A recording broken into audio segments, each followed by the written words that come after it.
ஓம் சக்தி, ஓம் ஆதிபரா சக்தி, ஓம் சக்தியே, மறுவூர் அரசியே, நல்லதே நினைப்போம், நல்லது மட்டுமே நினைப்போம். சக்தி வாக்கு பிள்ளைகளுக்கு இந்த ஆதி சக்தியின் ஆசீர்வாதம் என்றுமே முழுமையாக கிடைக்கும். வருகிறார், ஏன் வருகிறார், உன்மீது உண்மையான அன்பு கொண்டு வருகிறாரா இல்லையா என்று சொல்கிறேன், கவனமாக கேள் என் தங்கமே.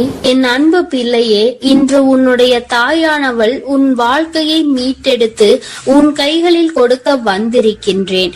என் தங்கமே, உன்னுடைய வாழ்க்கையானது உன்னை விட்டு பிரிந்து சென்று வெகு நாட்கள் ஆகிவிட்டது. என் பிள்ளை, நீயோ கண்ணீரில் அங்கு தத்தளித்து கொண்டிருக்கின்றாய். நம் வாழ்க்கை கடைசி வரையிலும் இவர்களோடுதான் தொடரும் என்று நினைத்தது இப்படி பாதியிலேயே நின்று விட்டது. இனிமேல் நமக்கென்று என்ன நம்பிக்கை இருக்கிறது என்று என் குழந்தை நீ சிந்தித்து கொண்டிருக்கின்றாய். என் தங்கமே, இப்பொழுது அந்த உறவு தான் சிக்கிய மாயவலையில் இருந்து மீண்டு வர தொடங்கிவிட்டார்.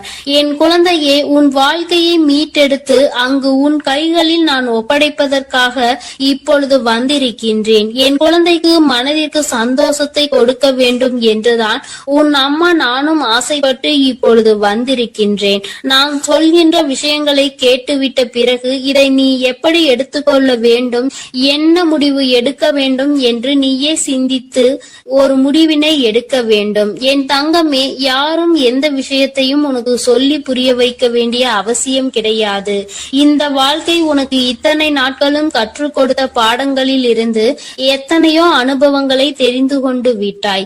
நிச்சயமாக நீ தெரிந்து கொண்ட ஒவ்வொரு விஷயங்களும் உன்னை எந்த அளவிற்கு பக்குவப்படுத்தி இருக்கிறது என்று ஒரு முறை நீ சிந்தித்தால் அம்மா சொல்கின்ற விஷயங்கள் எல்லாமே உனக்கு தெளிவாக புரியும். என் தங்கமே, உன் வாழ்க்கையை பற்றிய பயம் உனக்கு அதிகமாக இருந்து கொண்டிருக்கிறது. ஒருவரை சார்ந்து வாழ்ந்ததனால்தான் இன்று அந்த உறவு உன்னை விட்டு பிரிந்து செல்லும் பொழுது உன்னால் அதனை ஏற்றுக்கொள்ளவும் முடியவில்லை. தனியாக நின்று இந்த வாழ்க்கையை உன்னால் சமாளிக்கவும் முடியவில்லை. பிரச்சனைகள் தொடர்ந்து வந்து கொண்டே இருப்பதால் இந்த வாழ்க்கையில் என் பிள்ளை நீ தவித்து நின்று கொண்டிருக்கின்றாய். உன்னுடைய தவிப்பு அடங்குவதற்கு முன்பாகவே இன்று இந்த தாயானவள் உனக்கான அந்த உறவை மீட்டு மீண்டும் உன்னிடத்தில் ஒப்படைக்க வந்திருக்கின்றேன். அதற்கான நல்ல வாக்கினை கொண்டு என் தங்கமே நான் வந்திருக்கின்றேன். அதனால் இந்த பதிவினை முழுமையாக கேள். என் தங்கமே, உன்னை விட்டு பிரிந்து சென்ற உறவு எங்கே சென்றது, அங்கே அவர்களுக்கு என்ன நேர்ந்தது என்பதையும் முழுமையாக நீ தெரிந்து கொள்ள வேண்டும். ஏனென்றால் இந்த வாழ்க்கையில் அவர்கள் கற்று தேர்ந்த சில விஷயங்களை நீ தெரிந்து கொள்ள வேண்டும் அல்லவா? ஒரு உறவு உன்னை இந்த அளவிற்கு காயப்படுத்தி உன்னை தத்தளிக்க விட்டு சென்றிருக்கிறது என்றால் இதனால் என்ன பலன் கிடைத்தது, என்ன லாபத்திற்காக அல்லது எந்த மன நிம்மதிக்காக அவர்கள் விட்டு சென்றார்கள் என்பதனை நீ தெரிந்து கொள்ள வேண்டும் அல்லவா? என் தங்கமே, இந்த சூழ்நிலையில் நிச்சயமாக என் குழந்தை நீ அதை தெரிந்து கொண்டால் உன்னுடைய மனதிற்கு நிச்சயமாக மிகப்பெரிய தெளிவு கிடைக்கும். என் பிள்ளையே, மனதளவில் எந்த ஒரு விஷயத்திற்காக இத்தனை நாள் நீ கலங்கி நின்றாயோ அந்த விஷயத்திற்கான மிகப்பெரிய தெளிவினை இந்த தாயானவள் இன்று உனக்கு கொடுக்க போகின்றேன். காரணம் என்னவென்றால் உண்மை தெரியாமல் உறவை நினைத்து வருந்தி கொண்டிருக்கிறாய். அதைதான் இன்று அம்மா உனக்கு தெரிய வைக்க முயற்சி செய்கின்றேன். என் தங்கமே, நீ நம்பிய உறவானது தேடி சென்றது இன்னொரு உறவை. அது மட்டுமல்லாமல் அங்கே அவர்களுக்கு இதைவிட சந்தோஷமான வாழ்க்கை இருப்பதாக நினைத்து உன்னை விட்டு அங்கே சென்றிருக்கிறார்கள். அவர்களுக்கு அங்கே என்ன பலன் கிடைத்தது என்று கேட்பாயானால் அங்கே முதலில் நல்ல ராஜ வாழ்க்கை தான் அவர்களுக்கு கிடைத்தது. அந்த ராஜ வாழ்க்கையை சந்தோஷமாக வாழ்ந்து கொண்டிருக்கின்ற நேரத்தில் தான் அவர்கள் வாழ்க்கையில் விழுந்தது மிகப்பெரிய பிரச்சனை. யாரை நாடி சென்றார்களோ உன்னை விட்டு, எப்படி இன்னொரு உறவை நாடி சென்றார்களோ அதுபோல அவர்கள் நாடி சென்ற உறவு உன் உறவை விட்டு வேறொரு உறவை தேட ஆரம்பித்து விட்டது. வாழ்க்கையில் ஏமாற்றம் என்றால் என்ன, அவமானங்கள் என்றால் என்னவென்பதை தெரிந்து கொள்ள வேண்டும் அல்லவா? மிகவும் எளிதாக ஒருவருக்கு துரோகத்தை செய்து விட்டேன், அதனினுடைய பலனை அடையாமல் விட்டால் எப்படி? அந்த பலனை தான் அவர்கள் அடைவதற்கு இன்று தயாராகி இருக்கின்றார்கள். என் தங்கமே, இந்த வாழ்க்கை நிச்சயமாக அவர்களுக்கு பல கடினமான விஷயங்களை காண்பித்து கொடுத்து விட்டது. அவர்கள் செய்தது எத்தனை பெரிய தவறு என்பதை அவர்களுக்கு புரிய வைத்து விட்டது. புரிய வைத்ததோடு மட்டுமல்லாமல் பல வேதனைகளிலும் சோதனைகளிலும் கிடந்து அதிலிருந்து மீண்டு வர முடியாமல் இப்பொழுது தவித்து மீண்டும் உன்னுடைய உறவே பெரியது என்று நினைக்க இவர் தொடங்கிவிட்டார். என் தங்கமே, ஒரு விஷயத்தை நீ தெளிவாக புரிந்து கொள்ள வேண்டும். இந்த தாயானவள் உன்னிடத்தில் ஒரு விஷயத்தை சொல்ல வருகிறேன் என்றால், அம்மா உடனடியாக எனக்கு எல்லாவற்றையும் செய்து கொடு, உடனே நான் சந்தோஷமாக வாழ வேண்டும் என்று நீ கண்மூடித்தனமாக சொல்லக்கூடாது. அவர் மாய வலையில் சிக்கி இருக்கிறார் என்றால் தன்னுடைய சொந்த புத்தி இல்லாமல் அங்கே எதுவும் நடக்கவில்லை. தன்னுடைய வாழ்க்கை, அதிலும் தன்னை நம்பிய ஒரு உறவு, தன்னை விட்டால் யாருமே அந்த உறவுக்கு இல்லை என்கின்ற நிலை. இந்த நிலை எல்லாம் உணர்ந்த பிறகும் கூட ஒருவருக்கு துரோகத்தை செய்ய முடிகிறது என்றால், இவர்கள் மீண்டும் உன்னை நாடி வந்து உன்னோடு இருக்கும் பொழுது வேறு ஒரு உறவை தேடினால் அதனால் தவறு யார் மேல் வரும் என்பதை ஒருமுறை நீ சிந்தித்து பார். உண்மையான அன்பிற்கு துரோகத்தை செய்ய நினைத்தவர்கள் நாளை எந்த விஷயத்தையும் உனக்கு செய்ய துணிவார்கள் என்பதை நீ மறந்து விடாதே. இவர்கள் நினைப்பதை நடத்துவதற்கான இடத்தை நீ கொடுக்க கூடாது. ஒரு முறை ஒரு தவறு உன் வாழ்க்கையில் நடந்து விட்டது. இதிலிருந்து மீண்டு வர முடியாமல் நீ தவித்து நின்று கொண்டிருக்கின்றாய்.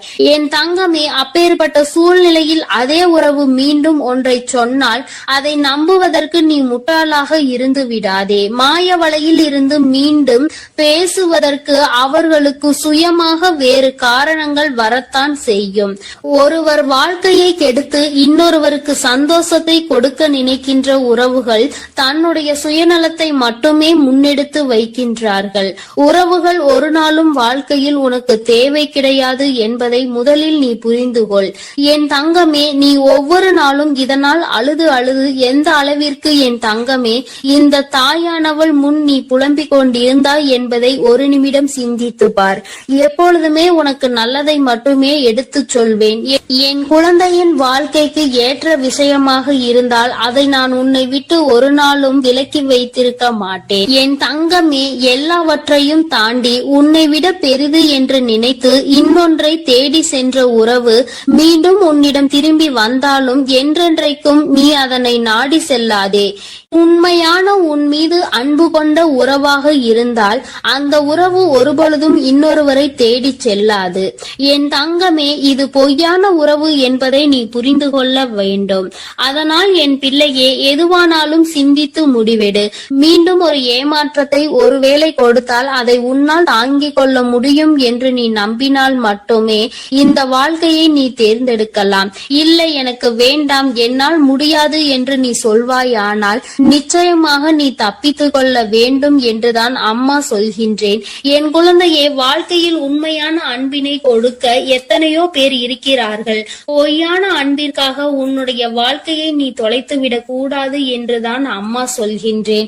என் குழந்தையின் மனதில் இருக்கின்ற இந்த எண்ணங்களை அம்மா நான் நிச்சயமாக புரிந்து கொண்டதன் பலனாக தான் உன்னிடத்தில் சொல்கிறேன். வேண்டாம் என்று முடிவெடுத்து விட்டால் என்னிடம் வா, அம்மா உனக்கான ஆறுதலை கொடுக்கிறேன். வேண்டும் என்று முடிவெடுத்தால் அந்த வாழ்க்கை உன்னுடைய பொறுப்பு. இனி உன் வாழ்க்கையை நீதான் பார்த்து கொள்ள வேண்டும்.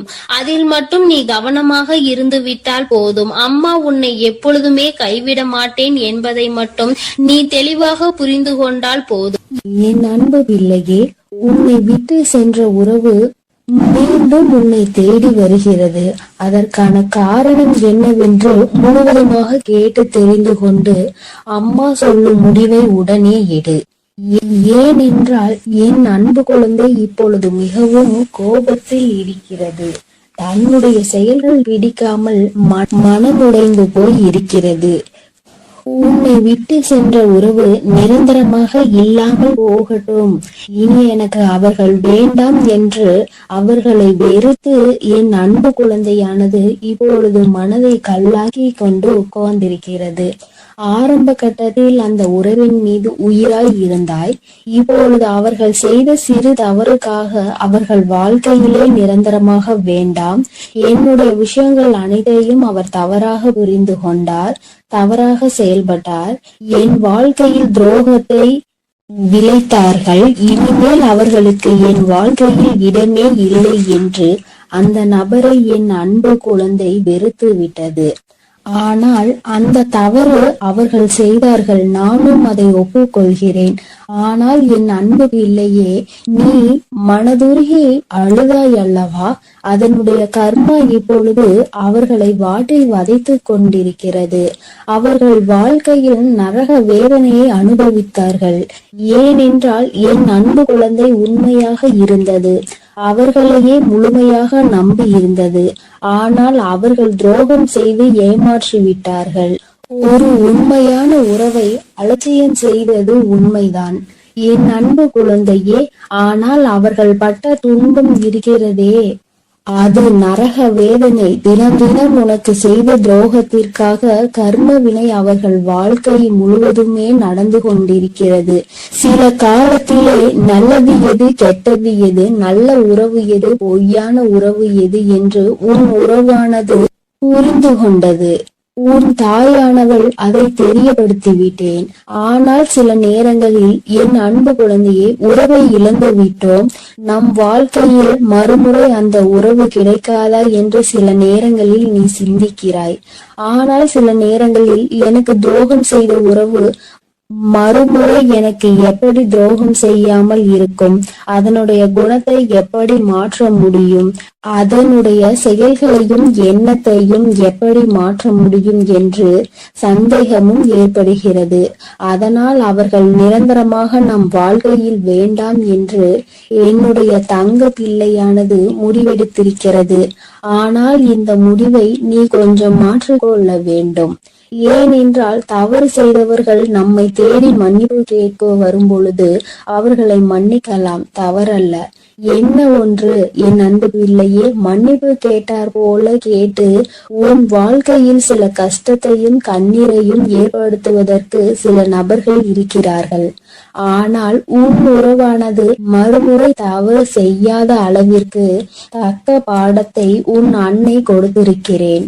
அதனால்தான் ஒரு முறை செய்த தவறுக்காக அவர்கள் அனைத்தையும் திருத்திக் கொண்டு உன் காலடியில் விழுந்து மன்னிப்பு கேட்க உன்னை தேடி அந்த நபரானவர் வரப்போகிறார். இப்பொழுது நீ சரியான முடிவு எடுக்க வேண்டும். அதனால்தான் உன் அன்னை அவர் வருவதற்கு முன்னே உன்னிடம் இதை பற்றி தெரிவிக்க வந்திருக்கிறேன். இப்போது நீ உன் முடிவுகளை எடுக்க வேண்டும். ஒரு முறை அந்த நபரை மன்னித்து விடு. ஏனென்றால் தவறு செய்வது மனிதனுடைய இயல்புதான். ஆனால் தாயும் பிள்ளையாய் இருந்துவிட்டு வைராகியம் என்பதை நீ உன் மனதில் வைத்து கொண்டிருந்தால் அங்கு வெறுப்பு அதிகமாக உன் வாழ்க்கையில் வந்துவிடும். இவர் நல்லவரா கெட்டவரா என்று தெரியவில்லை. எவரை பார்த்தாலும் கோபப்படுகிறாய். அந்த கோபத்தால் நல்ல விஷயங்களை கூட சில நேரங்களில் இழந்து விடுகிறாய். என் அன்பு பிள்ளையே, புரிந்து கொள். ஒரு சில நபர் உனக்கு துரோகம் செய்கிறார்கள், ஏமாற்றுகிறார்கள் என்றால் அனைத்து நபருமே ஏமாற்றக்கூடிய நபர் கிடையாது என்பதை நீ புரிந்து கொள்ள வேண்டும், தெரிந்து கொள்ள வேண்டும். உன் மனம் உடைந்தது உண்மைதான். துரோகம் செய்த நபரால் நீ ஏமாற்றப்பட்டது உண்மைதான். ஆனால் அதற்கெல்லாம் பதிலடி கொடுத்துதான் உன் காலடியில் நான் அவர்களை விழ வைப்பேன் என்று நீ கண்ணீர் வடிக்கும் பொழுது உனக்கு உறுதி அளித்திருந்தேன். மறுமுறை நீ என்னை சந்தேகப்படுகிறாய். அவர்கள் முழுமையாக திருந்தினால்தான் உன் காலடியில் வந்து விழுவார்கள் என்பதை நீ மறந்து விட்டாயா? இப்பொழுது நீ அந்த நபரை ஏற்றுக்கொள்ளவில்லை என்றால் அவர்களுடைய வாழ்க்கை என்பது பாதை மாறி, பயணம் மாறி தவறான பாதையில் சென்றுவிடும். அதனால் வரட்டு கௌரவம் பிடிக்காது. அதிகமாக கோபத்தால் நாம் சிந்திக்கும் செயலானது, எடுக்கும் முடிவானது வாழ்க்கையை கெடுத்துவிடும். அதனால் உன் அன்னை சொல்லும் வார்த்தைகளை முழுமையாக நம்பி உன்னை தேடி உன் காலடியில் வந்து விழுகிறார்கள் என்றால் ஒரு முறை அவர்களுக்கு வாய்ப்பை கொடு. மீறி அவர்கள் தவறு செய்கிறார்கள் என்றால் அவர்களுக்கு நான் மிகப்பெரிய தண்டனையை நிச்சயமாக கொடுப்பேன். உன்னை ஏமாற்ற மாட்டார்கள் அவர்கள். ஏனென்றால் நீ ஒரு முறை மனவேதனையில் இருக்கும் பொழுது ஆறுதல் உரைக்க எனக்கு அந்த உறவுதான் வேண்டும் என்று என்னிடம் நீ கேட்டாய் அல்லவா? என் அன்பு பிள்ளையே, உன்னுடைய ஆசையை நிறைவேற்றுவதற்காகத்தான் நான் உன் உறவை திருத்தி இப்பொழுது உன்னிடமே ஒப்படைக்க போகிறேன். இது உன் அன்னையின் கடமையும் கூட. என் பிள்ளைக்கு என்னென்ன வேண்டும் என்பதை பார்த்து பார்த்து செய்வது ஒரு அன்னையான என்னுடைய கடமை அல்லவா? என் அன்பு பிள்ளையே, அதனால் நீ கொஞ்சம் சிந்தித்து ஒரு நல்ல முடிவை எடு. வரட்டு கௌரவம் பிடித்து கொண்டு பழைய விஷயங்களை பேசி பேசி அவர்களை அலட்சியம் செய்து விடாதே. ஏனென்றால் உன்னை அவர் தேடி வரப்போகிறார்கள். வியாழக்கிழமையோ வெள்ளிக்கிழமையோ அல்லது ஞாயிற்றுக்கிழமையாக கூட இருக்கலாம். இந்த 3 தினத்தில் உனக்கு துரோகம் செய்த உறவும் ஏமாற்றிய உறவும் நரக வேதனையை அனுபவித்து தக்க பாடத்தை கற்றுக்கொண்டு உன் தாயின் லீலைகளால் அவர்கள் இனி சின்ன எறும்புக்கு கூட துரோகம் செய்யாத அளவிற்கு மாறி உன்னை தேடி இப்பொழுது வரப்போகிறார்கள். தாயானவள் அவர்கள் வாழ்க்கையில் தகுந்த பாடத்தை கற்றுக் கொடுத்திருக்கிறேன். நல்ல பாடத்தையும் புகட்டி கொண்டிருக்கிறேன். நம்பியவருக்கு துரோகம் செய்தால் என்னென்ன பலன் கிடைக்கும் என்று, இரட்டிப்பு பலன் கிடைக்கும் என்று, அதுவும் என்னுடைய பிள்ளைகளை ஏமாற்றினால் என்ன பலன் கிடைக்கும் என்று அனைத்தையும் உன் உறவானது இப்போது புரிந்து கொண்டது. அதனால்தான் உன் காலடியில் வந்து விழப்போகிறது நிரந்தரமாக. எல்லாம் எதற்காக செய்தேன் தெரியுமா? நீ வடித்த கண்ணீரும் உண்மையான உன்னுடைய பக்தியும் உண்மையான அன்பும் உன்னிடம் இருக்கும் நேர்மையும் இதனால்தான். உன் தாயானவள் நான் இதை உனக்காக செய்திருக்கிறேன். உன்னை எவர் ஏமாற்றினாலும் உனக்கு எவர் துரோகம் செய்தாலும் உன் தாயானவள் ஒருபோதும் பொறுத்து கொள்ள மாட்டேன். அவர்களுக்கு அதற்கான இரட்டிப்பு பலனாக தண்டனை கிடைத்தே தீரும். அதனால் என் வார்த்தைகள் மீது நம்பிக்கை கொண்டு நான் சொல்லக்கூடிய முடிவை எடுத்துவிட்டால் உன் வாழ்க்கையில் சந்தோஷம் என்பது நிரந்தரமாக இருந்துவிடும். உன் உறவு காலடியில் வந்து விலகப்போகிறது. அதை மனமாற ஏற்றுக்கொண்டு வாழ பழகு. பழைய விஷயங்களை பேசாதே. பழைய விஷயங்களில் புத்தி காமித்தால் பழைய நிலைக்கு மாறுவதற்கு சிறிது காலம் எடுக்காது. ஆனால் திரும்பி வரும் பொழுது அவர்களை பழைய விஷயத்தை சொல்லி சொல்லி காமித்து அவர்களை மென்மேலும் கஷ்டப்படுத்த கூடாது. பிறகு அவர்கள் வாழ்க்கையில் தவறான முடிவுகளை எடுத்து விடுவார்கள். அதனால்தான் உன் அன்னை இப்பொழுது இந்த முடிவை எடுக்க சொல்கிறேன். என் அன்பு பிள்ளையே, அதனால் நீ சிந்தித்து ஒரு நல்ல முடிவை சீக்கிரமாக எடுத்துவிடு. ஏனென்றால் அவர்கள் உனக்காகவே வந்து கொண்டிருக்கிறார்கள். அவர்கள் முழுமையாக புரிந்து விட்டார்கள். உன் அன்னை சொல்கிறேன் அல்லவா, என் மீது நம்பிக்கை கொண்டு உன் வாழ்க்கையை நீ ஆரம்பி என் குழந்தையே. அதில் உன்னை எப்பொழுதும் நானே வழிநடத்தி செல்கிறேன். நான் உன்னோட இருக்கிறேன். நான் உனக்காகவே இருக்கிறேன். நான் இருக்கும் பொழுது நீ எதற்காகவும் கவலை கொள்ள வேண்டாம் என் தங்கமே. நீ நல்லதையே நினை. உன் வாழ்வில் எப்பொழுதும் நான் உனக்கு நல்லதை மட்டுமே செய்து கொடுக்கிறேன்.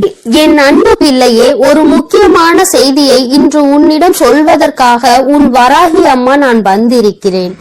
ஏனென்றால் நான் கண்ட காட்சி ஒன்று என்னை கண்கலங்க வைத்து விட்டது. அதை உன்னிடத்தில் சொல்லிவிட வேண்டும் என்றுதான் அம்மா வந்திருக்கிறேன். என்னை விட்டு பிரிந்து சென்ற உன்னுடைய துணையினுடைய இல்லத்திற்கு அம்மா சென்றிருந்தேன். பிரிவுக்கு காரணம் என்னவென்பது உன் பக்கம் ஒரு நியாயம் இருந்தாலும் அவர்கள் பக்கம் இருக்கின்ற நியாயத்தையும் தெரிந்து கொள்ள வேண்டும் அல்லவா? அது என்னவாக இருக்கும் என்று அறிந்து கொள்வதற்காக தான் உன் அம்மா நான் அங்கே சென்றிருந்தேன். அங்கு நான் கண்ட காட்சி என்னவென்பதையும் குழந்தையே நீயும் தெரிந்து கொள்ள வேண்டும் அல்லவா? அம்மா உன்னிடத்தில் அதனை சொல்லியே தீர வேண்டும் என்று வந்திருக்கிறேன். நான் சொல்கின்ற விஷயங்கள் உனக்கு நிச்சயமாக மன கஷ்டத்தை தான் கொடுக்க போகிறது. ஆனால் அதற்கான தீர்வும் இதில் முடிவில் உனக்கு கிடைக்க போகிறது. அதற்கு காரணம் என்ன தெரியுமா? நீ குழம்பிக் கொண்டிருக்கின்ற இந்த விஷயம் உனக்கு முதலில் தெளிவான பதிலை கொடுக்கும். அதன் பிறகு நல்லதொரு முடிவை கொடுக்கும். என் குழந்தையே, வாழ்க்கை துணை என்று அம்மா சொல்வது உனக்கு திருமணம் முடிந்த வாழ்க்கை துணையாகவோ அல்லது இப்பொழுது உன்னோடு பழகி கொண்டிருக்கிற உன்னுடைய எதிர்காலத்தில் உனக்கு துணையாக வரப்போகின்றவர் என்று நினைத்து கொண்டிருப்பவர் யாரோ ஒருவர். என் குழந்தையை யாராக இருந்தாலும் சரி, அவர்களினுடைய மனநிலையில் உன்னை பிரிந்து சென்ற பிறகு என்னவாக இருக்கிறது, எதற்காக உன்னை விட்டு பிரிந்து சென்றார்கள், அவர்களின் இல்லத்தில் நான் கண்ட காட்சி என்னவென்பதை அம்மா உனக்கு இப்பொழுது விரிவாக சொல்கிறேன். என் குழந்தையே, ஒரு முறை உன்னுடைய மனதினை ஒருநிலைப்படுத்தி இந்த வராகியை அன்போடு நினைத்துக்கொள். எந்த விதமான கலக்கமும் உனக்கு தேவையில்லை. எல்லாவற்றிற்கும் உன் தாயானவள் நான் இருக்கிறேன் என்பதை நீ புரிந்து கொண்டால் போதும். என் தங்கமே, நானும் உன் துணையினுடைய மனதில் என்ன இருக்கிறது என்று தெரிந்து கொள்ள சென்றேன். அங்கே உன்னுடைய துணை என் மனதை தவிர மற்றவர்களின் மனதில் என்ன இருக்கிறது என்பதை அறிந்து கொண்டு உன் அம்மா இப்பொழுது வந்திருக்கிறேன். என் தங்கமே, யார் யார் என்ன நினைக்கிறார்கள் என்பதை முதலில் சொல்கிறேன். அதன் பிறகு ஏன் உன் துணை இப்படி ஒரு முடிவை எடுத்தது என்பதை நீ புரிந்து கொள்வாய். என் தங்கமே, உன்னுடைய துணையின் இல்லத்தில் இருக்கின்றவர்கள் உனக்கு எதிராக இருக்கிறார்கள். அவர்களின் மனதில் உன்னை பற்றிய தவறான எண்ணங்கள் இருக்கிறது. அதற்கு காரணம் நீ பேசிய சில வார்த்தைகள். நீ பேசியது நியாயமாகவே இருந்தாலும், உன் பக்கம் நியாயம் இருந்தாலும் அது அவர்கள் பக்கம் தவறாக தான் தெரிகின்றது. ஏனென்றால் எல்லோருமே தான் நினைப்பதுதான் சரி என்று நினைக்கிறார்கள் அல்லவா? அவர்களினுடைய எண்ணங்களும் அப்படிதான் இருந்து கொண்டிருக்கிறது. என் தங்கமே, அது மட்டும் அல்ல, அவர்களுக்குள் ஏற்பட்ட அந்த எதிர்மறையான எண்ணத்தை உன்னுடைய துணையின் மனதில் விதைத்து கொண்டிருக்கிறார்கள். அதிகமாக உன்னுடைய துணையின் மனதில் தேவையில்லாத விஷயங்களை கலந்து கொண்டிருக்கிறார்கள். உன்னுடைய துணையோ தவறாக உன்னை பற்றி நினைப்பதற்கு என்னென்ன வழிகள் இருக்கிறதோ அத்தனை வழிகளையும் அவர்கள் கொடுக்கும் பொழுது இவரும் அப்படி இல்லை என்று சொல்லாமல் அந்த விஷயத்தை காது கொடுத்து கேட்டுக்கொண்டிருக்கின்றார். என் தங்கமே, உன்னுடைய வாழ்க்கையில் இது போன்ற ஒரு விஷயம் நடக்கிறது என்னும் பொழுது என் குழந்தை அதை உன்னால் ஏற்றுக்கொள்ள முடியாது என்பது நான் நன்கு அறிந்த விஷயம்தான். ஆனால் இவையெல்லாம் நடக்கும் பொழுது உன்னுடைய துணை அமைதி காத்ததற்கு என்ன காரணம் என்பதையும் தெரிந்து கொள்ள வேண்டும் அல்லவா? எத்தனைதான் நீ அவருக்கு உயிராக இருந்தாலும் அவர்களினுடைய குடும்பம் என்று வரும் பொழுது அங்கே அவர்களினுடைய மனது சிறிதும் தடுமாற்றம் அடையத்தான் செய்கிறது. ஏனென்றால் நீ பேசிய வார்த்தைகள் அவர்களுக்கு வேதனையை கொடுத்தது என்று உன் துணையிடம் சொல்லும் பொழுது உன்னுடைய துணை என் மனதும் பெரிது சஞ்சலம் படத்தான் செய்கிறது. நம்முடைய வாழ்க்கை துணையாக காலம் முழுவதும் வரக்கூடியவர்கள் இப்பொழுதே நம் குடும்பத்தினருக்கு இடையே இத்தனை பிரச்சனைகளை ஏற்படுத்தி விட்டால் நாளை எப்படி இங்கே வந்து ஒற்றுமையாக இருக்க முடியும் என்று அவர்கள் நினைக்கிறார்கள். என் தங்கமே, அவர்களினுடைய எண்ணங்களை தவறு என்று முழுமையாக சொல்லிவிட முடியாது. நீ செய்தது சரி என்றும் முழுமையாக சொல்லிவிட முடியாது. அம்மா சொல்வது சரிதானே என்று ஒரு முறை நீ சிந்தித்து பார். என் தங்கமே, நீ நியாயமாகவே பேசியிருந்தாலும் ஆனால் யாரை பேசினோம் என்பதில் சிறிது கவனம் இருக்க வேண்டும். என் தங்கமே, உன்னுடைய வாழ்க்கை துணையினுடைய சம்பந்தப்பட்டவர்களாக இருக்கும் பொழுது சிறிதளவு கவனம் தேவை. அதற்காக அம்மா நீ நியாயத்தை எடுத்து சொல்ல கூடாது என்று சொல்லவில்லை. அதற்கான சரியான நேரத்தை நீ எதிர்பார்த்து நிற்க வேண்டும் என்றுதான் அம்மா சொல்கிறேன். சூழ்நிலைகள் உனக்கு சாதகமாக இல்லாத பொழுது நீ பேசியதுதான் இத்தனை பிரச்சனைகளுக்கும் காரணமாக மாறிவிட்டது. இப்பொழுது அது எந்த அளவிற்கு வந்து நிற்கிறது என்று பார்த்தாயா? உன்னை உன் துணையிடம் இருந்து பிரிக்கின்ற அளவிற்கு திட்டம் தீட்டுகின்ற அளவிற்கு இந்த விஷயம் தொடங்கிவிட்டது. என் தங்கமே, எதுவாக இருந்தாலும் உன்னுடைய துணை காத்த அந்த அமைதிக்கு காரணம் நீ அவர்களின் பேச்சையும் மீறி பேசிவிட்டாய் என்கின்ற ஒரு வருத்தம். மற்றபடி அவரின் மனதை அங்கே மாற்றுகின்ற முயற்சிகள் எதுவும் அவரிடத்தில் எடுபடவில்லை. அதை அவர் காது கொடுத்தும் கேட்பது போல உட்கார்ந்து கொண்டிருக்கிறார் என்பதற்காக மேலும் மேலும் பேசிக்கொண்டே அவரினுடைய மனநிலையை மாற்ற முயற்சிகள் நடக்கிறது. ஆனால் இது பயனளிக்காது என்பதனை இப்பொழுது அவர்களுக்கு உணரத் தொடங்கிவிட்டார்கள். இருந்தாலும் நம்மால் ஆன முயற்சிகளை செய்து பார்ப்போம் என்று செய்து கொண்டிருக்கிறார்கள். சரி, அவர்கள் செய்வதை செய்துவிட்டு போகட்டும். ஆனால் உன்னுடைய உண்மையான அன்பு, உன்னை என் மீது நீ கொண்டிருக்கின்ற நம்பிக்கை நிச்சயமாக அவரினுடைய மனதை ஒரு நாளும் மாற்றிவிடாது. அவர்களினுடைய எண்ணங்கள் முழுவதும் அவசரப்பட்டு பேசிவிட்டாய் என்கின்ற வருத்தம் தானே தவிர அவரிடத்தில் எந்த ஒரு ஆலோசனைகளையும் கேட்கவில்லையே என்கின்ற மன கஷ்டம் தானே தவிர உன் மீது எந்த விதமான கோபதாபங்களும் அவருக்கு இல்லை. என் தங்கமே, அதனால் இந்த உறவு மீண்டும் தொடரப்போகின்ற உறவு. இந்த பந்தம் மீண்டும் உன்னோடு காலம் முழுவதும் வரப்போகின்ற பந்தம். அதனால் உனக்குள் எந்த விதமான கலக்கங்களும் தேவை கிடையாது. மற்றவர்களினுடைய எண்ணங்கள் உனக்கு எதிராக இப்பொழுது இருக்கிறது. ஆனால் என் தங்கமே, உன்னுடைய சூழ்நிலை மாறும் பொழுது நிச்சயமாக அவர்களின் மனநிலையும் தானாகவே மாறிவிடும். எப்பொழுது ஒரே பிடியில் நின்று கொண்டிருக்க முடியாது. அவர்களுக்கு அவரவர்கள் குடும்பத்தில் இருக்கின்றவர்களின் வாழ்க்கை முக்கியமானதாக தோன்றும் பொழுது தேவையில்லாமல் அடுத்தவரின் விஷயத்தில் தலையிடக்கூடாது என்ற எண்ணம் தோன்றும். அதற்கு அவர்கள் வாழ்க்கையில் இது போன்ற ஒரு சம்பவம் நடக்க காத்து கொண்டிருக்கிறது. அதிலிருந்து நல்ல பாடத்தை கற்றுக்கொண்டு வந்து உன் வாழ்க்கையில் தலையிடக்கூடாது என்பதை நிச்சயமாக புரிந்து கொள்வார்கள். என் குழந்தையே, இனிமேல் எந்த விஷயமானாலும் துணையினுடைய குடும்பத்தாரின் சம்பந்தப்பட்ட விஷயமாக இருந்தால் அவரிடத்தில் சிறிது ஆலோசனை பெற்றுவிட்டு பிறகு நீ நிச்சயமாக உனக்கு அதில் இருந்து நல்ல பலன்கள் கிடைக்கும். மாறாக உன்னுடைய சொந்த முடிவாக இருக்கும் பட்சத்தில் நமக்கு கஷ்டம் வரும் பொழுது அதில் இவரால் எந்த விதமான உதவியும் செய்ய முடியாமல் ஒதுங்கி நின்று வேடிக்கை மட்டும்தான் பார்க்க முடியும் என்பதை நீ இப்பொழுதுதானே நடந்து கொண்டிருப்பதை பார்த்து புரிந்து கொண்டிருக்கிறாய். என் தங்கமே, இனி ஒரு நாளும் இந்த சூழ்நிலை உன் வாழ்க்கையில் வராமல் நீ பார்த்து கொள்ள வேண்டும். உன்னை சுற்றி நடக்கின்ற விஷயங்கள் எல்லாம் எதை சார்ந்தது என்பதை நீ புரிந்து கொள்ள வேண்டும். உன்னுடைய அழகான வாழ்க்கையை மீண்டும் உன் கைகளில் நிச்சயமாக நான் கொடுப்பேன்.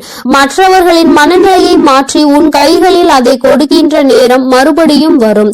அதை நீ நிச்சயமாக எக்காரணம் கொண்டும் இழந்து விடாமல் பார்த்து கொள்ள வேண்டியது உன்னுடைய பொறுப்பு.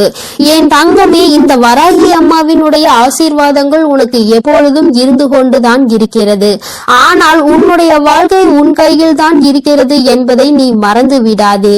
சர்வ நிச்சயமாக இந்த வராகியானவள் கொடுத்த வாக்கினை நிச்சயமாக நிறைவேற்றி காட்டுவாள். நான் உன் வாழ்க்கையை உன் கைகளில் கொடுக்கிறேன் என்று சொல். என் அன்பு குழந்தைக்கு இந்த ஆதிபராசக்தியின் அன்பும் ஆசீர்வாதமும் முழுவதுமாக கிடைக்கும். ஓம் சக்தி, ஓம் ஆதிபராசக்தி.